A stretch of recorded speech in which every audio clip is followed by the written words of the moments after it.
সুবহানাহু ওয়া তাআলা আমাদেরকে যে দিন দিয়েছেন এবং যে দিনই ব্যবস্থা ইসলাম আমাদেরকে বিশ্ব মানবতাকে দিয়েছেন, সেই দিনটা হলো দীনুল ইজ্জাহ ও দীনুল নাসর ও দীনুল ফাতহ। এটা হলো মান মর্যাদা, বিজয় এবং সফলতার একটা দিন। মানুষ তার দুনিয়া এবং আখিরাতের জীবনে সফলতা লাভ করবে এই দিনকে অনুসরণ করে। আল্লাহ সুবহানাহু ওয়া তাআলা এই দিনটাকে সেভাবেই এই পৃথিবীতে তার ওয়াহির মাধ্যমে পাঠিয়েছেন। এই দিনকে তিনি করেছেন দীনুর রাহমা, দীনুর রাফা, দীনুর রিফক ও দীনুল ঈদ, যাতে সকল মানুষ, প্রত্যেক মানুষের সাথে সুন্দর এবং বিনয়ী আচরণ করে। সে শাসক হোক, সে সাধারণ মানুষ হোক, সর্বাবস্থায়। এই দিনকে তিনি করেছেন দীনুল হক, দীনুল আদল, দীনুল ওয়াকিন, সত্যের দিন, আদল, ন্যায়পরায়ণ এবং ইনসাফপূর্ণ দিন, ইনসাফপূর্ণ জীবন ব্যবস্থা। এবং এই দিনকে তিনি করেছেন দীনুস সাআদাতি ওয়া দীনুল ফাউজ ওয়া দীনুল ফালাহ, সুখ শান্তি লাভের দিন, সাফল্য লাভের এবং বিজয় লাভের দিন এবং দিনই ব্যবস্থা। এজন্যই আল্লাহ সুবহানাহু ওয়া তাআলা তিনি মুমিনদের জন্য ওয়াদা করেছেন।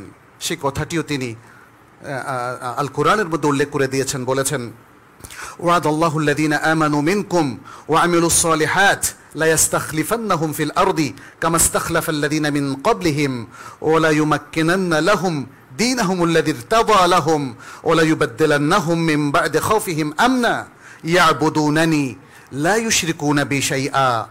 আল্লাহ সুবহানাহু ওয়া তাআলা যারা তোমাদের মধ্য থেকে ঈমান পোষণ করে তাদেরকে প্রতিশ্রুতি দিয়েছেন, এবং যারা আমলে সালেহ করে তাদেরকে প্রতিশ্রুতি দিয়েছেন যে অবশ্যই তিনি তাদেরকে জমিনে কর্তৃত্ব দান করবেন, যেমনিভাবে তাদের পূর্ববর্তীদেরকে কর্তৃত্ব দান করেছিলেন। এবং অবশ্যই তিনি তাদের দিনকে শক্তিশালী করবেন, যেই দিনটাকে তিনি মনোনীত করেছেন, এবং তাদের ভয়ভীতি এবং ত্রাসের পরে তাদেরকে নিরাপত্তা দান করবেন। তারা আমার ইবাদত করবে এবং আমার সাথে কাউকে শরীক করবে না। আল্লাহ সুবহানাহু ওয়া তাআলা তিনি আল আজিজ, আল কাহির, আল জব্বার, এই যে তার সিফাতগুলো, এই সিফাতগুলো আমাদের অনেকেই পড়েও না, জানেও না। সেই জন্য আমাদের ঈমান অনেক সময় দুর্বল হয়ে যায়। বিপদ, ষড়যন্ত্র, নানা প্রকার অপারেশন, জুলুম, নির্যাতনের স্টেম রোলার যখন কোনো জাতির উপর আসতে থাকে, দুর্বল ঈমানদাররা ঈমান থেকে বেরিয়ে যায়, তারা ধৈর্যের কথা ভুলে যায়। কিন্তু আল্লাহ সুবহানাহু ওয়া তাআলা তিনি কাহির, পরাক্রমশালী, আল আজিজ, মহাশক্তিধর, আল কাদির, সবকিছুর উপর তিনি ক্ষমতাবান, আল জব্বার, তার জাবারুত এবং তার নিয়ন্ত্রণ, তার শক্তির সামনে কোনো শক্তি পৃথিবীতে ধোপে টেকে না।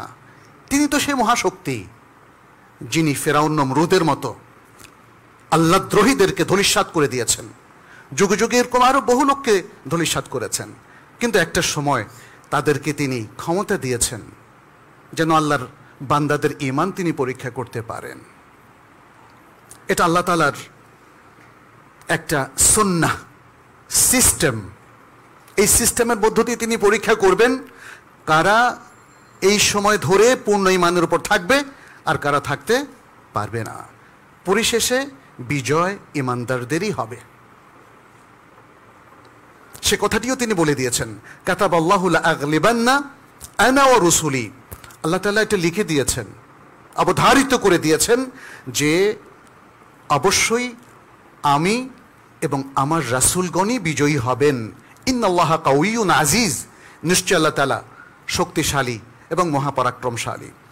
যারা আল্লাহকে ভালোবাসেন, যারা ঈমানদার, যারা মুত্তাকি, যারা আল্লাহর মুখলিস বান্দা, তারাই হচ্ছেন আল্লাহর ওয়ালি।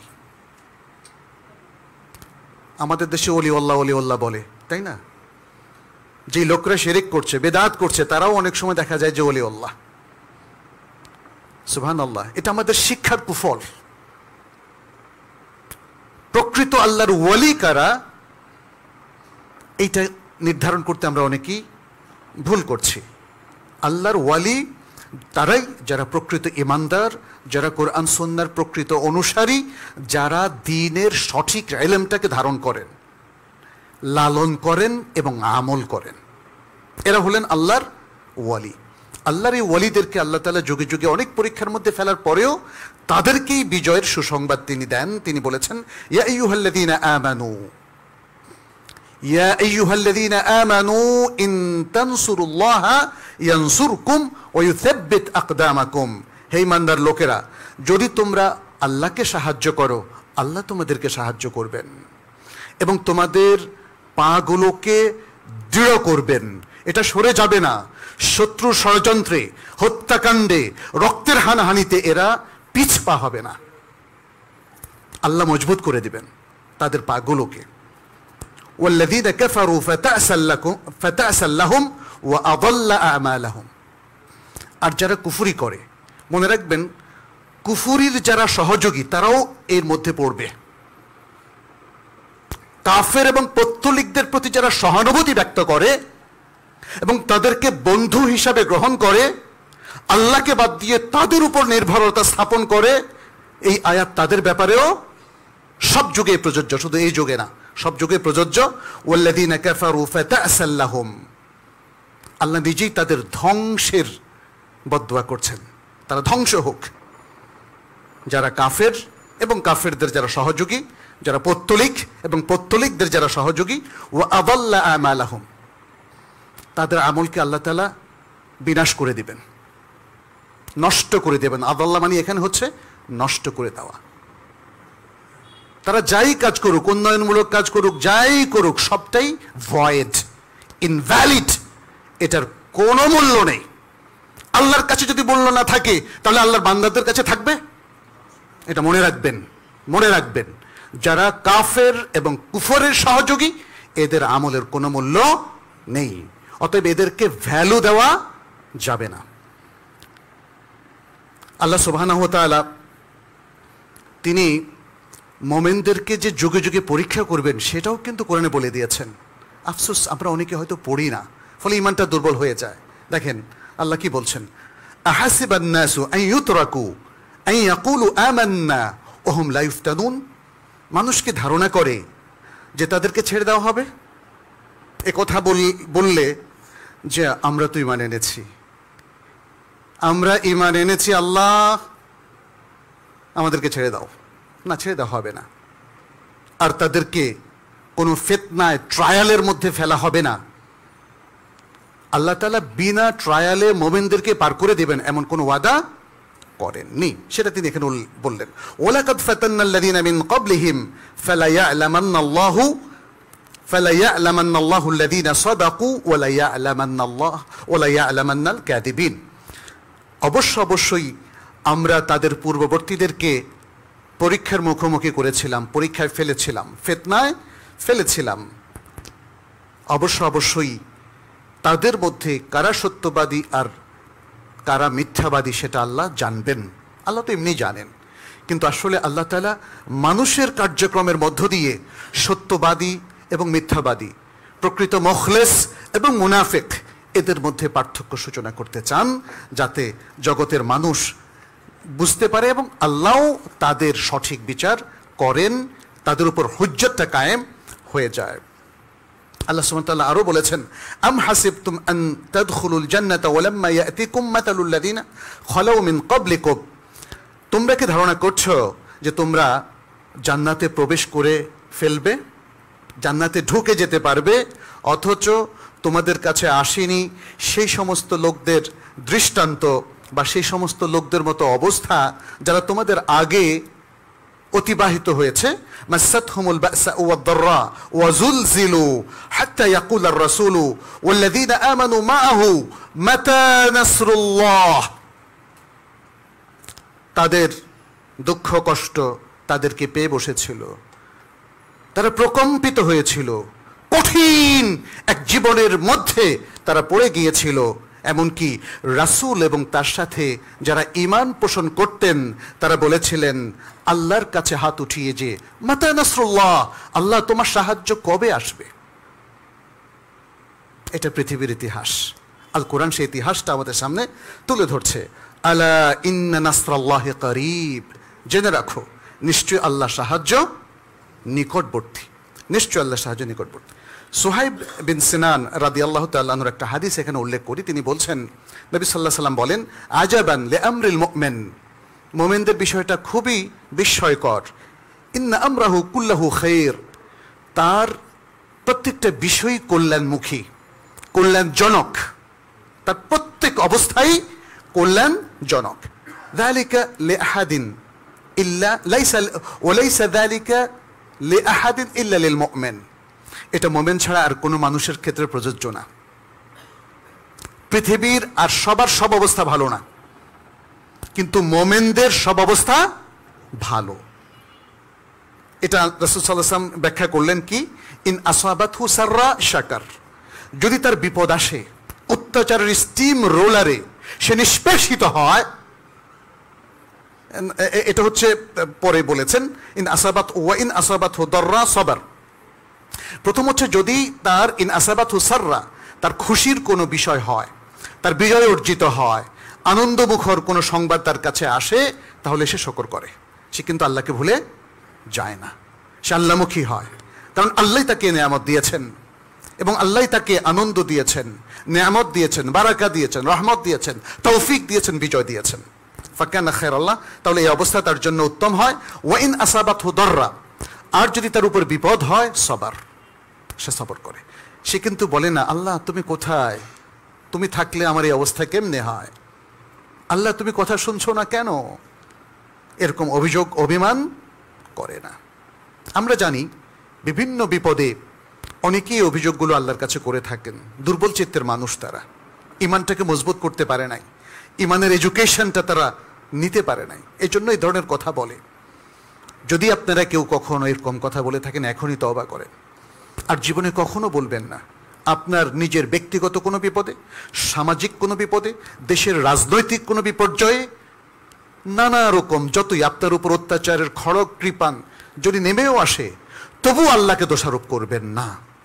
এটা পরীক্ষা, আর এই পরীক্ষায় উত্তীর্ণ হলে আপনার জন্য মহা পুরস্কার। সে কথাটি রাসূল সাল্লাল্লাহু আলাইহি ওয়াসাল্লাম বললেন, যদি তার কঠিন কোনো অবস্থা হয় সে সবর করে, ফাকানা খায়রাল্লাহ, এটাও তার জন্য উত্তম।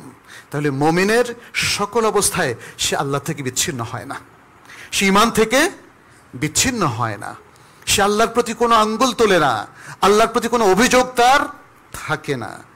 যদি কেউ করে থাকেন তওবা করে ফেলেন, আর কখনোই এ কথাগুলো বলা যাবে না। কারণ ইন্না মাআল উসরি ইউসরা, প্রত্যেক কঠিনের পরে আছে সহজ। এটা আল্লাহর সুন্নাহ, সুন্নাতুল্লাহ ফিল আরদ, system of Allah in this world. অতএব আপনি এটাকে ভাবতেই হবে। আমি কয়েক বছর আগে বিভিন্ন সময় মক্কা মদিনায় দেখলাম বেশ কিছু মানুষের কান্না, এবং তারা আমাকে বলল যে আমরা অনেক অত্যাচারিত, নিষ্পেষিত, আল্লাহ কেন শুনছেন না আমাদের কথা। আমি একবার হজে গেলাম, প্লেন থেকে নামার পরেই বেশ কিছু মানুষ আমার কাছে এসে বলল, হয়তো দেশে তাদের কোনো নির্যাতনের ঘটনা ঘটেছে বা তারা অপ্রেসড হয়েছে, এরকম। মানে প্রশ্নটা কিন্তু সেটা না, বললো যে আল্লাহ কেন আমাদের কথা শুনেন না। আমি বললাম, ভাই এই প্রশ্নটা উইথড্র করেন, এই প্রশ্নটা উইথড্র করেন। আল্লাহর প্রতি কোনো অভিযোগ দায়ের করা যাবে না। ফাআলুল লিমা ইউরিদ, আর তিনি তো কোরআনে অসংখ্যবার বলেছেন তিনি আমাকে আপনাকে পরীক্ষা করবেন, তাই না? আল্লাহ তো সূরা আল বাকারায় বলেছেন, তিনি বলছেন আমরা অবশ্যই অবশ্যই তোমাদেরকে পরীক্ষা করব, জান দিয়ে, মাল দিয়ে, ক্ষুধা দিয়ে, হ্যাঁ, খাদ্যদ্রব্যের স্বল্পতা দিয়ে, বলেছেন না? তাহলে আপনার আমার দরকার হচ্ছে সবর করা, ব্যাস। আপনি যদি বলেন যে আমি এখন কি করব জানি না, আমাকে বলেন, নাসিহা করেন, আমি বলবো সবর করেন, আমল করেন, সবর করেন। আর যখন যে অবস্থায় যা পারেন আল্লাহর নির্দেশ, রাসূল সাল্লাল্লাহু আলাইহি ওয়াসাল্লামের সুন্নাহ মেনে চলে, ব্যাস, তাই না? এটাই তো আমাদের বিধান। অপেক্ষা করতে থাকেন কখন আল্লাহর পক্ষ থেকে বিজয় হয়। আল কোরআন এবং আস সুন্নাহর সকল দলিল আপনারা যদি ঘেঁটে দেখেন, তাহলে একটা মহান সত্য আমাদের সামনে ফুটে ওঠে। আমাদের অনেক ওলামায়ে কেরাম এই কথাগুলো উল্লেখ করেছেন। ইন্নাল্লাহা ইউমহিল লা ইউহমিল, ইন্নাল্লাহা ইউমহিল লা ইউহমিল। আল্লাহ ছাড় দেন, ছেড়ে দেন না। আল্লাহ ছাড় দেন, ছেড়ে দেন না। ওয়ায়ামুদ্দুহুম ফি তুগয়ানিহিম ইয়ামাহুন। কোরআন সুন্নাহ বিরোধী যে কোনো শক্তি, সে হোক কুফরি শক্তি, পৌত্তলিকদের শক্তি, অথবা মুসলিমদের মধ্যে ঘাপটি মেরে থাকা অপশক্তি, আল্লাহ তাআলা এগুলোকে দূরীভূত করবেনই। কিন্তু আল্লাহ তাআলা তাদেরকে কিছু সময় দেন। ওয়ায়ামুদ্দুহুম ফি তুগয়ানিহিম, তাদের সীমা লঙ্ঘনের মধ্যে আল্লাহ তাআলা কিছু কাল তাদেরকে ছেড়ে দিয়ে রাখেন। ওয়ায়ামুদ্দুহুম ফি তুগয়ানিহিম ইয়ামাহুন। কিন্তু পরিশেষে ফিরআউনের কি দশা হয়েছিল, হামানের কি দশা হয়েছিল, কারুনের কি দশা হয়েছিল, তাই না? এভাবে পৃথিবীর ইতিহাসের সবারই একই দশা। এবং সেই কথাটা আল কোরআনের সূরা ইব্রাহিমের মধ্যে আল্লাহ তাআলা এত সুন্দর করে বললেন, আমি সেটা একটু আপনাদের সামনে তুলে ধরতে চাই। আল্লাহ সুবহানাহু ওয়া তাআলা বলছেন, ওয়ালা তাহসাবান্নাল্লাহা গাফিলান আম্মা ইয়া'মালুয যালিমুন। জালিমরা যা করছে সেই ব্যাপারে তোমরা আল্লাহকে গাফিল মনে করো না। আল্লাহ দেখছেন প্রত্যেক ব্যক্তির আমল, তার আমল নামায় আল্লাহ লিখছেন। অনেকের আমল নামা আজকে আমাদের সামনে প্রকাশিত হচ্ছে, বিগত কিছু কালেও প্রকাশিত হয়েছে। কিন্তু মনে রাখবেন, আমল নামা আমি আর আপনি কি সংরক্ষণ করি? কে করেন? আল্লাহ করেন, আল্লাহ করেন। কিন্তু কিছু আমল নামা চলে আসে, কিছু দুর্নীতির ফেরেশতি চলে আসে। আল্লাহ সুবহানাহু ওয়া তাআলা বলছেন, ইন্নামা ইউআখিরুহুম লিয়াউমিন তাশখাসু ফিহিল আবসার। আল্লাহ তাদেরকে অবকাশ দিয়ে রেখেছেন সেদিন পর্যন্ত যেদিন মানুষের দৃষ্টিগুলো নষ্ট হয়ে যাবে। সেই দিনের ভয়াবহতায়, আলোতে এবং নানা কারণে তারা আর চোখে দেখতে পাবে না। সেদিন পর্যন্ত, অর্থাৎ কিয়ামত দিনের পর্যন্ত আল্লাহ তাদেরকে অবকাশ দিয়ে রেখেছেন। কিয়ামত দিবস পর্যন্ত এই সুযোগটা থাকবে অনেকের জন্য। এটা আম কথা। কিন্তু কারো সুযোগ হবে 16 বছর, 15 বছর, কারো সুযোগ 100 বছর, কারো সুযোগ 5 বছর। এটা আল্লাহ যাকে যেভাবে সুযোগ দেন, ব্যক্তি পর্যায়ে, দলীয় পর্যায়ে, রাজনৈতিক পর্যায়ে, সুযোগটা কিন্তু কিয়ামত পর্যন্ত না। এটা মনে হয় ভুলে যায় মানুষ। কেউ কেউ ভেবেছে না কিয়ামত পর্যন্ত। আল্লাহর এই আয়াত দিয়ে হয়তো দলিল, এই যে আল্লাহ কিয়ামতের কথা বলেছেন, অতএব আমার পতন এখন হবে না। কিন্তু আল্লাহ এখানে আম কথা বলেছেন। কিন্তু পৃথিবীর ইতিহাস প্রমাণ করে পতন যে কোনো সময় চলে আসতে পারে। ভয়াবহ যে কোনো এক নায়ক, যে কোনো দুর্নীতিগ্রস্ত, ক্ষমতাশীল, দাম্ভিক মানুষের পতন যে কোনো সময়। আসলে পৃথিবীতে এই দাম্ভিক মানুষরাই সবচেয়ে বেশি পতনমুখ। সে ব্যাপারে আল্লাহ তাআলা এই আয়াতগুলোর মধ্যে বলেছেন, মুহতাঈনা মুকনাঈ রুউসিহিম লা ইয়ারতাদ্দু ইলাইহিম তারফুহুম। তারা মাথা ঝুঁকিয়ে দৌড়তে থাকে, নিজেদের দিকে তাকানোর ফুরসত তাদের হয় না, হবে না। ও আফইদাতুম হাওয়া, আর তাদের হৃদয় থাকবে শূন্য। এটা আখিরাতের কথা বলছেন। ওই দিনে তাদের কি হবে? তারা মাথা নিচু করে দৌড়তে থাকবে, নিজেদের দিকে তাকানোর কোনো সুযোগ তাদের হবে না, আর অন্তর তাদের শূন্য। সেখানে আশা ভরসার কোনো স্থান সেখানে হবে না। এরপর আল্লাহ তাআলা বলছেন নবী সাল্লাল্লাহু আলাইহি সাল্লামকে, ওয়ানদিরিন নাসা ইয়াউমা ইয়াতিহিমুল আযাব, আর মানুষকে সতর্ক করো যেদিন তাদের কাছে আযাব চলে আসবে, সেই দিনের ব্যাপারে তাদেরকে সতর্ক করো। ফায়াকুলুল্লাযিনা যালামু, তখন যারা জালিম ছিল, এই পৃথিবীতে জুলুমের রাজত্ব যারা কায়েম করেছিল, তারা বলবে, রব্বানা আখিরনা ইলা আজালিন করিব, হে আমাদের রব, আমাদেরকে আর কিছু কাল একটু অবকাশ দেন। তখন অল্প কয়েক মিনিট দেওয়া হবে। মানে এটা দুনিয়ার হাইসিয়াতে বলছে, আর আখিরাতের হাইসিয়াতে 1 সেকেন্ডও কি দেওয়া হবে? দেওয়া হবে না।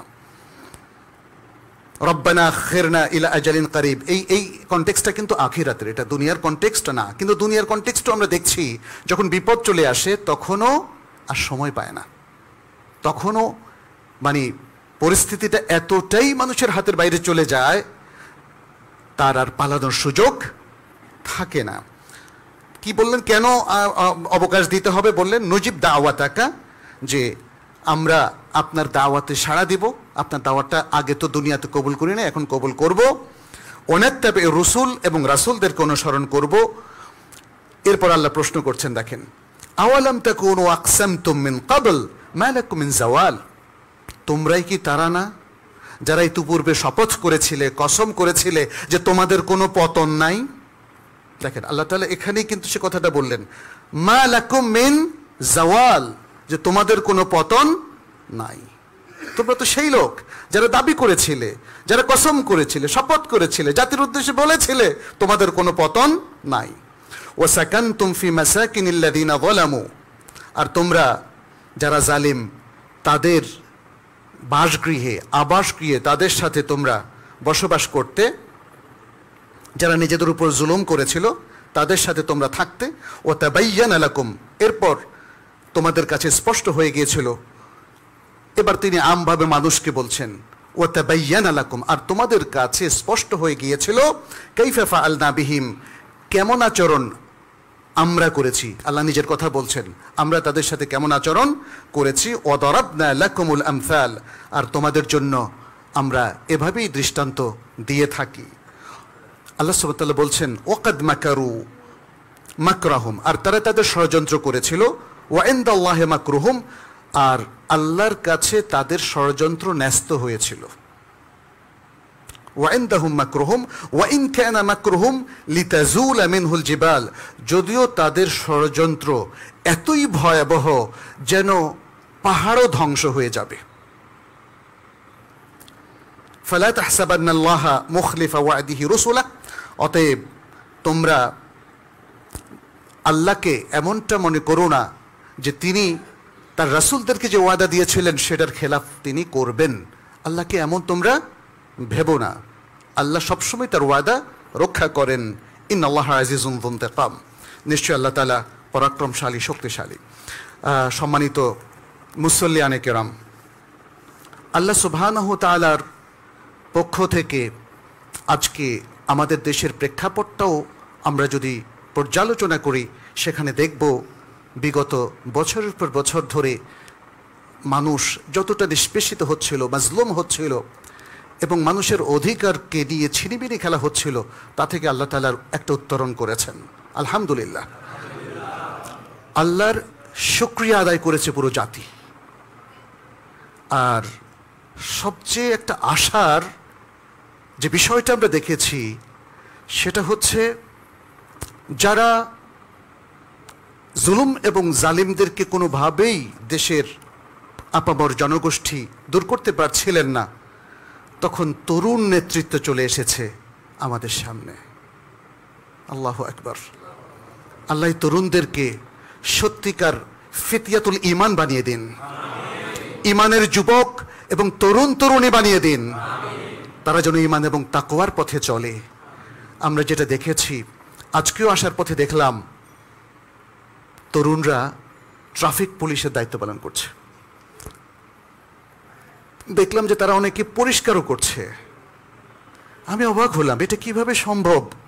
এটা তো আমরা মনেও ভাবি নাই, বাস্তবে তো দেখা দূরের কথা। এদেরকে কেউ নিয়োগ দেয় নাই, চাকরির লোভ দেখায় নাই, এদেরকে ডেইলি বেসিসে কোনো পয়সাও দেওয়ার কথা বলেনি। তাহলে এই ইতিবাচক পরিবর্তনটা কিভাবে হলো? এত সুন্দর চরিত্র কি করে তাদের হয়ে গেল? আল্লাহু আকবার।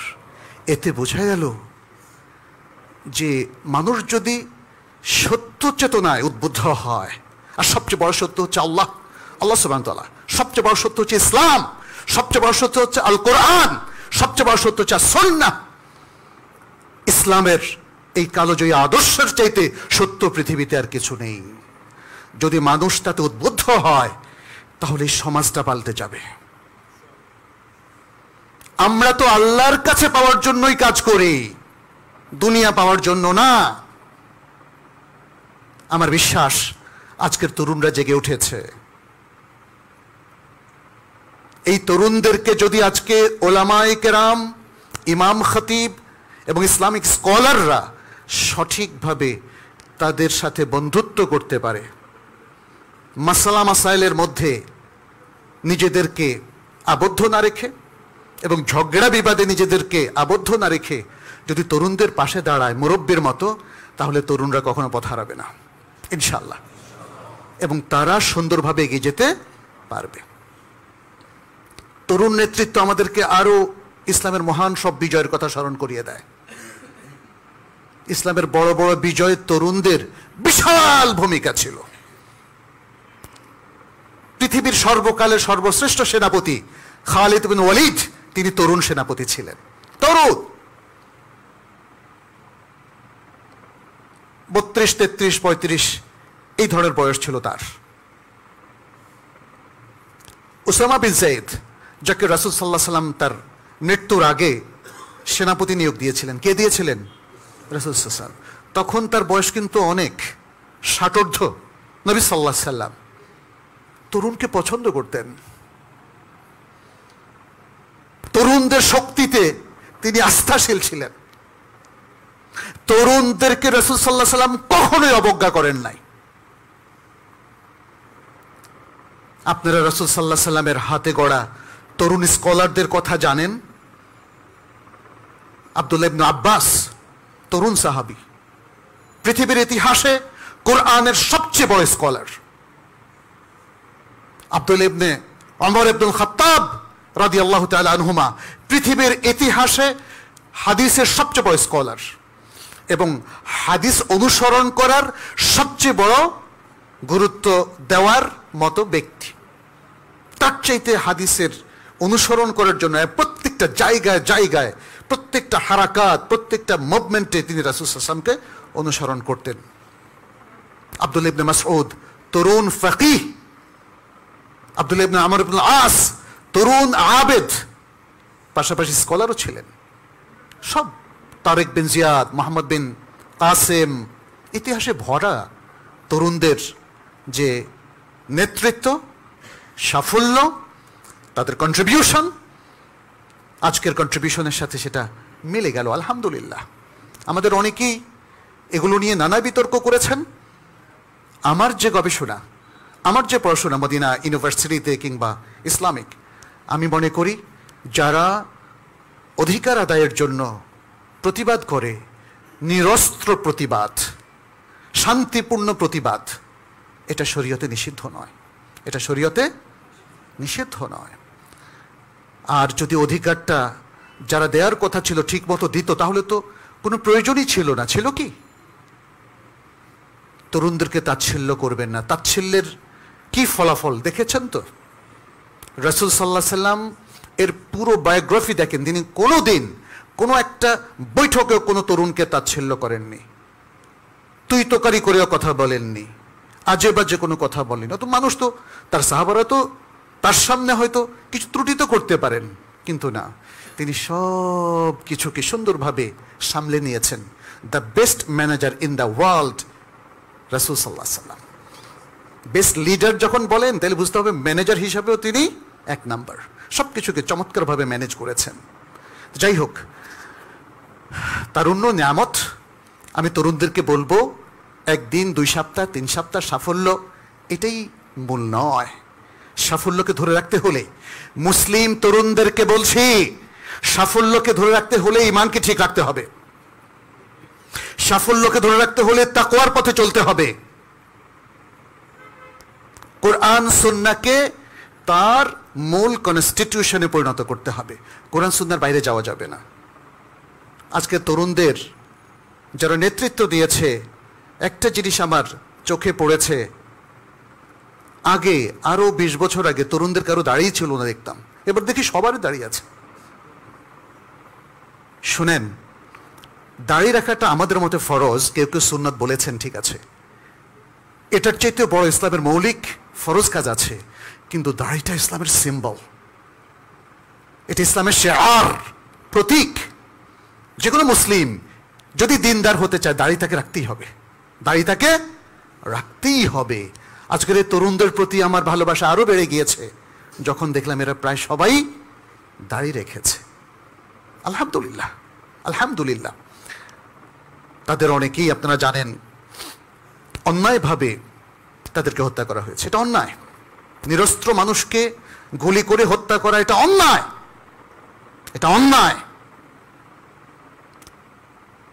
অধিকার আদায় করতে গিয়ে যদি কাউকে এভাবে অন্যায়ভাবে হত্যা করা হয়, সহিহ মুসলিমের হাদিস বলছে সে শহীদ, যদি তার ঈমান থাকে, যদি তার ঈমান থাকে। মান কুতিলা দুনা নাফসিহি ফাহুয়া শহীদ ওয়া মান কুতিলা দুনা মালিহি ফাহুয়া শহীদ। আর যে তার সম্পদ, সম্পদ তো তার অধিকার। সম্পদ কি আসলে? সম্পদ তো আমি না, সম্পদ আরেকটা জিনিস, বাট এটা আমার ওনারশিপের, আমার মালিকানাভুক্ত সম্পদ আমি আপনাকে দেব না।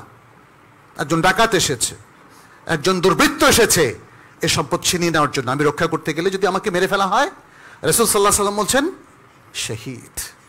একজন আমাকে আক্রমণ করতে এসেছে, আমি কিন্তু কোনো অপরাধ করি নাই, আমি আমার বৈধ অধিকারটা চাচ্ছি, আমাকে জোর করে হত্যা করা হলো, রাসূল সাল্লাল্লাহু আলাইহি ওয়াসাল্লাম বলছেন তিনিও শহীদ। তবে একটা শর্ত থাকবে, তার ঈমান থাকতে হবে, মৃত্যুর সময় তার ঈমান থাকতে হবে। আমরা দোয়া করি আল্লাহ তাআলা তাদেরকে যেন জান্নাতুল ফেরদাউস নসিব করেন। জাতিকে উদ্ধার করার জন্য যে সাহসিক ভূমিকা তারা পালন করেছেন, তারা বীর, তারা বীর, তারা মুসলিম উম্মার জাতীয় বীর। আল্লাহ যেন তাদেরকে ক্ষমা করে দেন, যদি কোনো তাদের ভুল থাকে। আল্লাহ যেন তাদেরকে জান্নাতুল ফেরদাউস নসিব করেন এবং জান্নাতুল ফেরদাউসের আলা দরজায় আল্লাহ যেন তাদেরকে স্থান দেন। আল্লাহুম্মা আমিন। পাশাপাশি আরো কিছু জিনিস কিন্তু আমাদের বর্তায়। একটা সাফল্য অর্জনের পরে মুমিন কিন্তু ঘুমিয়ে থাকবে, এটা হবে না, অনেক কিছু করতে হবে। ইমিডিয়েটলি যেটা করা দরকার, আমরা যতটুকু জানি, নানাভাবে আমাদের অনেক ছোট ভাইয়েরা কিংবা জনগণের মধ্যে অনেক মানুষ তারা আহত হয়েছে, কারো চোখ নষ্ট হয়েছে, কান নষ্ট হয়েছে, হাত নষ্ট হয়েছে। এদের সাহায্য সহযোগিতার প্রয়োজন। এরা আমাদের ভাই। কোনো মুসলিম যখন কোনো বিপদে পড়ে তার পাশে দাঁড়ানো দরকার। আর এরা তো দেশ এবং জাতির কল্যাণেই তারা আহত নিহত হয়েছে। অতএব যারা আহত হয়েছেন অথবা নিহত হয়েছেন, এদেরকে নানাভাবে সাহায্য করা, এদের পরিবারগুলোকে সাহায্য করা, চিকিৎসার ব্যবস্থা করা, ক্ষতিপূরণের ব্যবস্থা করা, এটা আমাদের সবার দায়িত্ব। অনেকে বাসায় বসে বসে শুধু ইউটিউব দেখেছেন, তিনিও নিজেকে নির্যাতিত মনে করেছেন এবং হয়তো প্রত্যক্ষভাবে কোনো ধরনের কন্ট্রিবিউশনে তার অংশগ্রহণ করার সুযোগ হয় নাই। তাহলে এখন দেশ গড়ার কাজে অংশগ্রহণ করেন, মানুষ যারা ক্ষতিগ্রস্ত হয়েছে তাদের পাশে দাঁড়ান, তাদের দিকে সাহায্যের হাত বাড়িয়ে দেন। তাহলে আমার মনে হয় একটা ন্যারেটিভ তৈরি হবে। আমাদের মুসলিমদের ব্যাপারে বেশ কিছু সমস্যা আছে, আমি বলি, কোনো ভালো ন্যারেটিভ তৈরি হচ্ছে না। ন্যারেটিভ মানে বুঝতে পারছেন তো, একটা স্টক। আমরা মাসলা মাসাইল নিয়ে আসি, বাসায় থাকি খুব আরামে, আর মসজিদে এসে নামাজ পড়ে শেষ, আর বাকিটা দোয়া দিয়ে হাসিল করতে চাচ্ছি। এই সমাজে করণীয় অনেক কিছু আছে। আজকে ইসলামের ব্যাপারে যে ভুল বিভ্রান্তিগুলো, সেগুলো দূর করবে কে? সবসময় আমরা ইউটিউবে গেলে কিংবা ফেসবুকে গেলে নানা রকম আলোচনা, রাজনৈতিক এই সেই, গালিগালাজ, পক্ষ বিপক্ষ। আমি বলবো আপনারা ইতিবাচক, কনস্ট্রাকটিভ, গঠনমূলক রোল প্লে করেন, ইসলামকে সুন্দরভাবে তুলে ধরেন, সামাজিক কাজ করেন, চ্যারিটি করেন, দেশের উন্নয়নের জন্য, মুসলিম উম্মার উন্নয়নের জন্য, ইসলামের উন্নয়নের জন্য ইসলামকে রিপ্রেজেন্ট করেন। অনেক কিছু নাই। আমি গতকালকে একটা লেকচার দিয়েছিলাম ইমাম বুখারী ট্রাস্টের পক্ষ থেকে, আপনারা সেটা একটু দেখে নেবেন। সে আলোচনাগুলো প্রায় 1 ঘন্টার মতো ছিল আমাদের করণীয় নিয়ে। এই মুহূর্তে যখন আমরা পূর্ণ স্বাধীনতা পেয়েছি,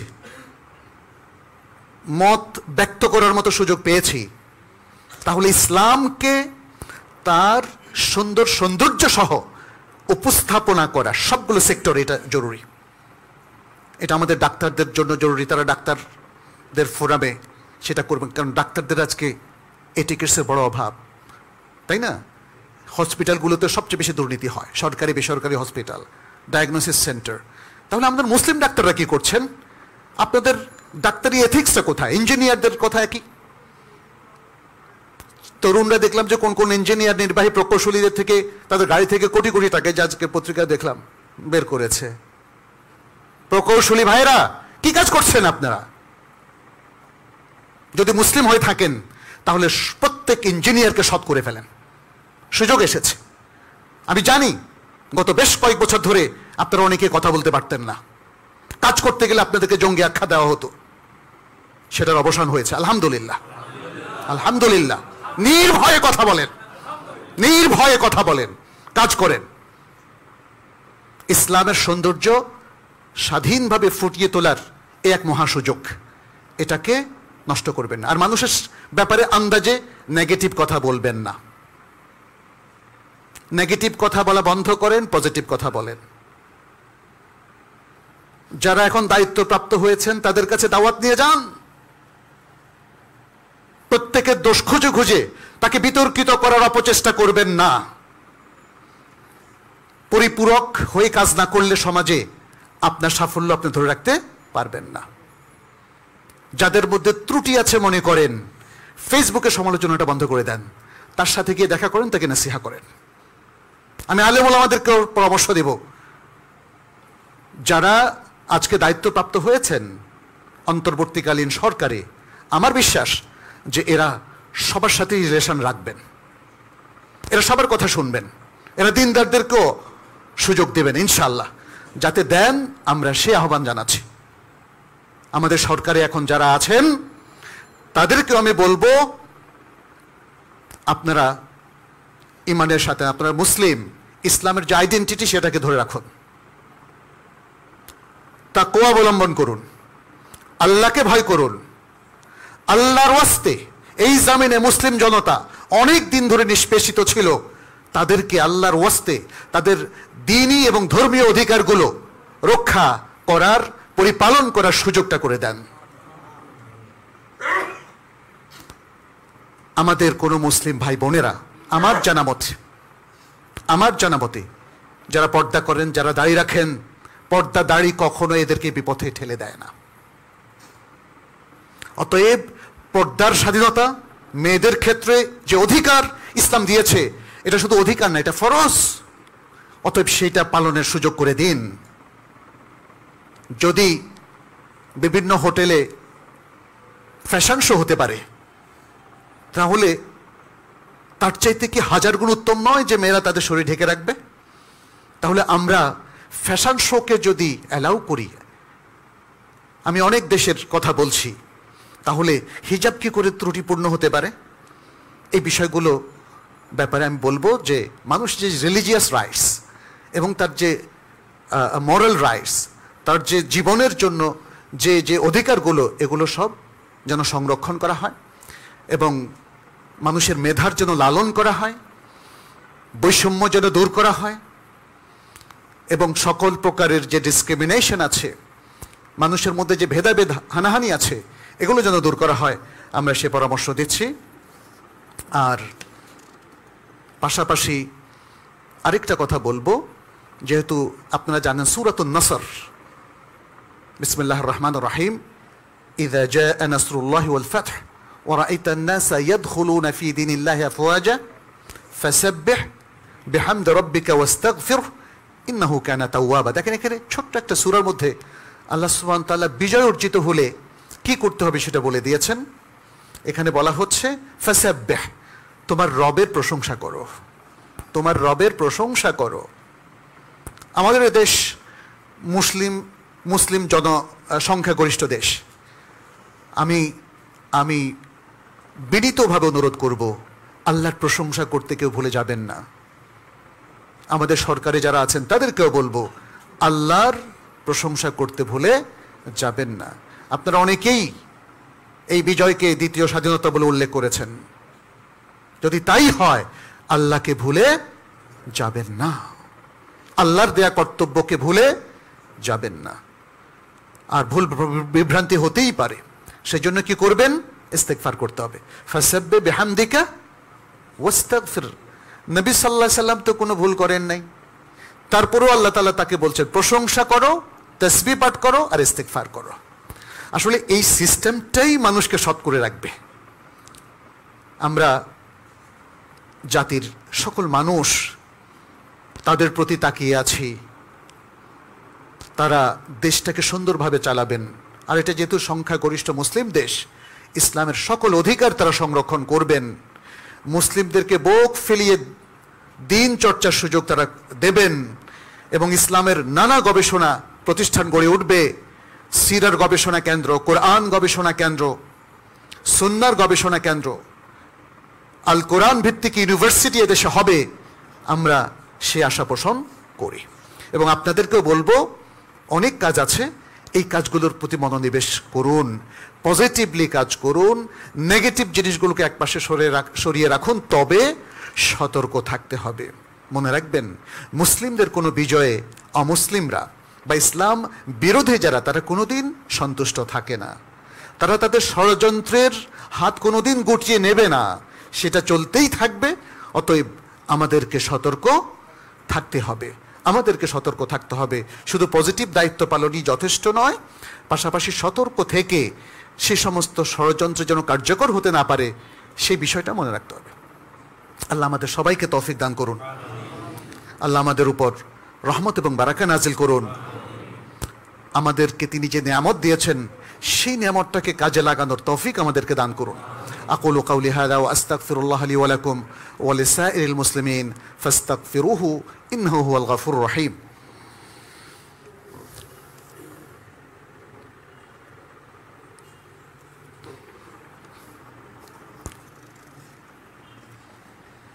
আলহামদুলিল্লাহি রাব্বিল আলামিন ওয়াল আকিবাতু লিল মুত্তাকিন وأصلي وأسلم على نبينا محمد وعلى آله وأصحابه أجمعين. أيها المسلمون، أوصيكم ونفسي بتقوى الله عز وجل وباتباع سنة نبينا محمد صلى الله عليه وسلم. اللهم تقبل منا إنك أنت السميع العليم وتب علينا إنك أنت التواب الرحيم. عباد الله، আল্লাহ সুবহানাহু ওয়া তাআলার অপার শুকরিয়া আদায় করছি, যিনি আজকের এই প্রেক্ষাপটে একটা নতুন দিগন্ত আমাদের সামনে উন্মোচিত করে দিয়েছেন। আলহামদুলিল্লাহ। আমাদের কিছু করণীয় সম্পর্কে আমি ইতিমধ্যে কথা বলেছি, আরও কিছু খুব সংক্ষেপে আমরা বলতে চাই। সেটি হচ্ছে,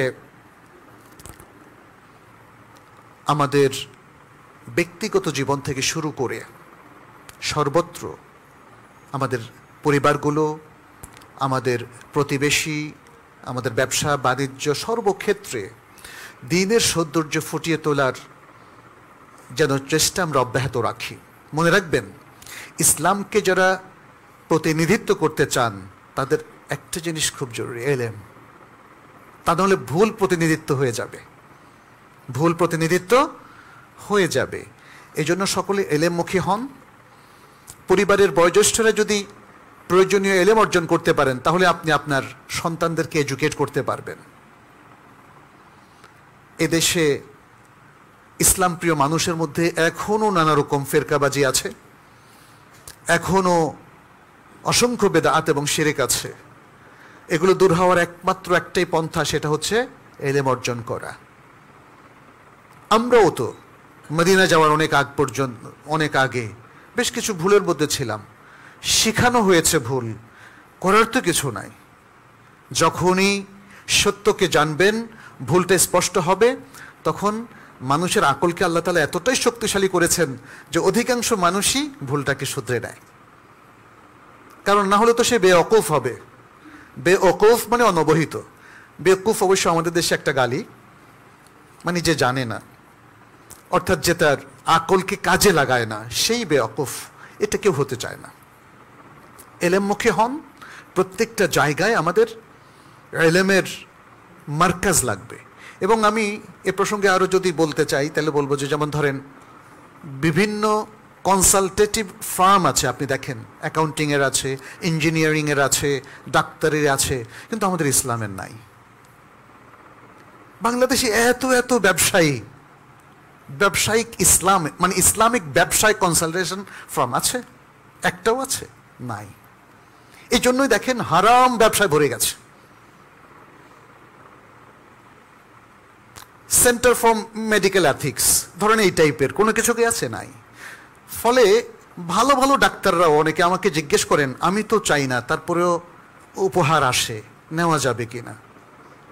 আমি অবশ্য একটাই বলি, হয়েছিল না, এগুলো নেওয়া যাবে না। এটা আপনার আগের জেনারেশনের ডাক্তাররা নিতেন না, এখন আপনিও নেবেন না, যদি আপনি সৎ হয়ে থাকেন। এভাবে এই যে ফ্যামিলি কাউন্সিলিংয়ের সেন্টার হতে পারে, নানা ধরনের। এগুলো না করলে না ইসলামকে আসলে ওই শুধু ওয়াজ করে এই মেম্বার থেকে ঠিক করা যাবে না। মানুষকে আত্মগঠনের জন্য কনসালটেন্সি দিতে হবে, পরামর্শ দিতে হবে। মানসিক স্বাস্থ্য কেন্দ্রগুলো দেখছেন না কিভাবে নিবিড়ভাবে তারা সেবাটা দিচ্ছে? এরকম ইসলামিক সেবাটা দিতে হবে, এরকম ইসলামিক সেবাটা দিতে হবে। তাহলেই দেখবেন যে পুরো দৃশ্যপট পাল্টে যাবে। এই সুযোগটা গ্রহণ করুন, আমি সেদিকে আহ্বান জানাচ্ছি। এবং পাশাপাশি আমি মনে করি বর্তমানে করণীয় নিয়ে আমাদের এই মসজিদেও কিছু সেমিনার হতে পারে, কিছু ওয়ার্কিং সেশন হতে পারে।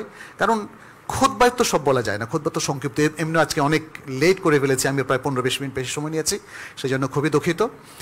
কিন্তু কথাগুলো আমি বলতে চাচ্ছিলাম, এই যে আমাদের প্রতিষ্ঠানগুলো, মসজিদ, এগুলোকেও আপনার শুধু উপাসনালয় এর মধ্যে সীমাবদ্ধ না রেখে জ্ঞান কেন্দ্র হিসাবে, রিসার্চ সেন্টার হিসাবে এগুলোকে কাজে লাগাতে হবে। আমাদের কি করণীয়, আমাদের মুসল্লিদের কি করণীয়, আমাদের ডাক্তারদের কি করণীয়, ইঞ্জিনিয়ারদের কি করণীয়, ড্রাইভারদের কি করণীয়, এগুলো সম্পর্কে একটু আমাদেরকে সজাগ হতে হবে। ড্রাইভারদেরকে নিয়ে বলি, যেমন ধরেন বাংলাদেশে ড্রাইভার নিয়ে আপনাদের এত সমস্যা, উল্টাপাল্টা গাড়ি পার্কিং করে, বাসগুলোতে এসাভাবে রাখে, কিন্তু ড্রাইভারকে নিয়ে কোনো ইসলামিক প্রতিষ্ঠানকে আজ পর্যন্ত দেখলাম না তাদেরকে এথিক্স এবং এটিকেটস শেখাতে। আমি বিআরটির প্রশিক্ষণ বিভাগের ডিরেক্টরের সাথে কথা বলেছি যে আমি অনেকগুলো তাদের জন্য নির্দেশনামূলক কিছু লেকচার তৈরি করে দেব সারা বাংলাদেশে, তারা সেটা ছড়িয়ে দেবেন। তারা রাজি হয়েছেন আলহামদুলিল্লাহ, ওনার ব্যক্তিগত কারণে। এখন মনে হয় সে সুযোগটা আরো বেশি। তাহলে এই যে ড্রাইভাররা ঠিক না, তারা এসে কিন্তু তাদেরকে এডুকেট করার জন্য কোনো ধর্মীয় প্রতিষ্ঠান থেকে আসলো না।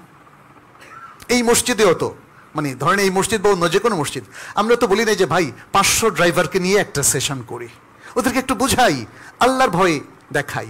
আপনারা কি জানেন কি না, ট্রাফিক লাইটের রেড লাইটটা ক্রস করা, এটা সৌদি আরবে ওলামা কেরাম হারাম বলেছেন। কেন হারাম তা তো জানেন, কারণ আপনি ওটা ক্রস করার সাথে সাথে একটা অ্যাক্সিডেন্ট হবে, তার মানে হচ্ছে আপনি নিজের এবং অনেক মানুষের মৃত্যুর কারণ হয়ে গেলেন। তাহলে ড্রাইভিং পেশার মধ্যেও হালাল হারাম আছে, এটা তাদেরকে জানালে তাদের মাইন্ডসেটটা হতো। এটা জাস্ট একটা উদাহরণ দিলাম। যাই হোক, আল্লাহ তাআলা আমাদেরকে তৌফিক দান করুন, আমাদেরকে ক্ষমা করুন এবং আমাদেরকে আরো মজিদ তৌফিক দান করুন, যেন অনেক ভালো ভালো কাজ আমরা করতে পারি। আল্লাহর কাছে আমরা সেই তৌফিক কামনা করছি। আমাদের যে সকল ভাইয়েরা অধিকার আদায়ের জন্যে, জাতির কল্যাণের জন্যে আল্লাহ তাদেরকে নিয়ে গিয়েছেন, আল্লাহ যেন তাদের শাহাদাত কবুল করেন, আল্লাহ যেন তাদেরকে জান্নাতুল ফেরদাউস দান করেন। যারা আহত হয়েছেন আল্লাহ যেন তাদেরকে অতি দ্রুত সুস্থ করে দেন এবং আমাদের সবাইকে একদহ এক প্রাণ হয়ে কাজ করার তৌফিক দান করেন। আমাদের মধ্যে অনেকেরই অসুবিধা রয়েছে, আল্লাহ যেন তাদের সেই অসুবিধাগুলোকে দূর করে দেন, তাদেরকে প্রশস্ততা দেন, রিজিকের প্রশস্ততা দান করেন। যারা অসুস্থ আছেন আল্লাহ যেন তাদেরকে সুস্থতা দান করেন, তাদেরকে সুস্থ করে দেন। যারা মারা গিয়েছেন আল্লাহ যেন তাদেরকে কবর আযাব মাফ করে দেন, জাহান্নামের আযাব মাফ করে দেন, জান্নাতুল ফেরদাউস তাদেরকে নসিব করেন। আল্লাহ যেন আমাদের সকল কাজে বারাকা দেন, আল্লাহ যেন আমাদের ঈমান, আমল, ইখলাস এবং ইলমের মধ্যে বারাকা দেন। هذا وصلوا وسلموا على نبينا محمد فقد قال الله سبحانه إن الله وملائكته يصلون على النبي يا أيها الذين آمنوا صلوا عليه وسلموا تسليما. وقال النبي صلى الله عليه وسلم من صلى علي مرة صلى الله عليه بها 10. اللهم صل وسلم وبارك وأنعم على نبينا محمد وارض اللهم عن الخلفاء الراشدين وعن الصحابة أجمعين وعنا معهم بعفوك وكرمك يا أكرم الأكرمين. اللهم أعز الإسلام والمسلمين، اللهم انصر الإسلام والمسلمين، اللهم انصر الإسلام والمسلمين في بنغلاديش وفي فلسطين وفي كشمير وفي كل بلد من بلدان العالم يا رب العالمين. اللهم كن لنا وللمسلمين عونا، اللهم كن لنا وللمسلمين عونا يا رب العالمين. اللهم تقبل منا ومن المسلمين يا رب العالمين، إنك أنت الغفور الرحيم. عباد الله إن الله يأمر بالعدل والإحسان وإيتاء ذي القربى وينهى عن الفحشاء والمنكر والبغي يعظكم لعلكم تذكرون فاذكروه يذكركم واشكروه يزدكم ولذكر الله أكبر والله